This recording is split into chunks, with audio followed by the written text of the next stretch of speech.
I wish also to record on this occasion our profound appreciation of the great services rendered by the Secretary General Lieutenant to the cause of peace within and without the United Nations.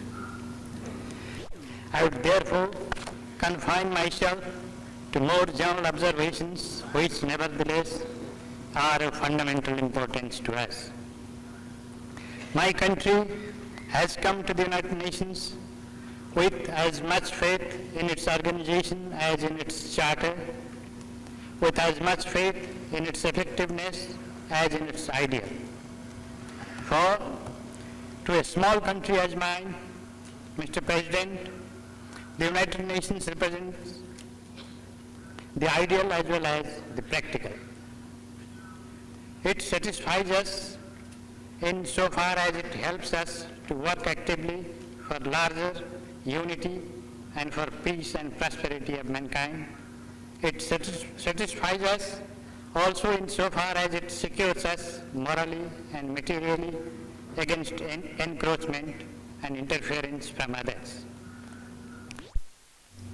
History tells us, Mr. President, that in spite of the dreamers from the big powers, small nations will stay with us for a long time to come. No conqueror ever succeeded in bringing the whole world under his heel.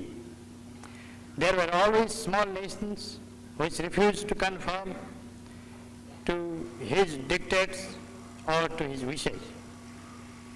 It is more than certain that small nations will survive the present atomic age also, and that they will be larger in number than the big nations.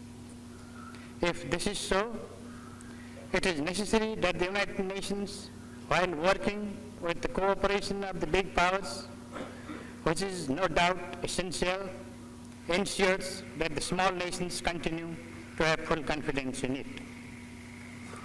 To inspire this general confidence, the United Nations must exert itself seriously and be an effective instrument of peace.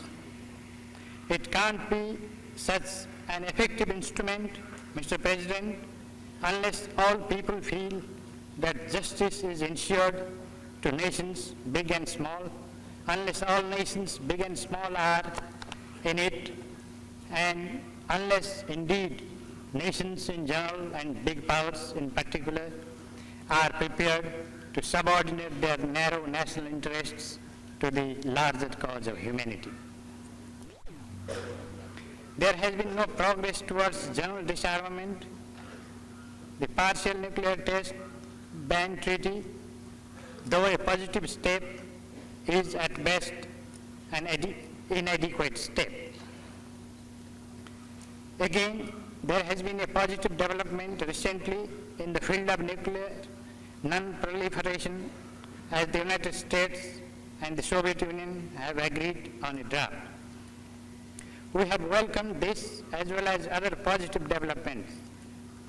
But this little progress made towards non-proliferation in the form of an agreed draft has been more than neutralized. Mr. President, by other developments in the two countries as well as in others, which have felt that the proposed treaty has failed to insist on adequate reciprocal obligations of the nuclear powers. However, the improvement in the Soviet-US relations is genuine.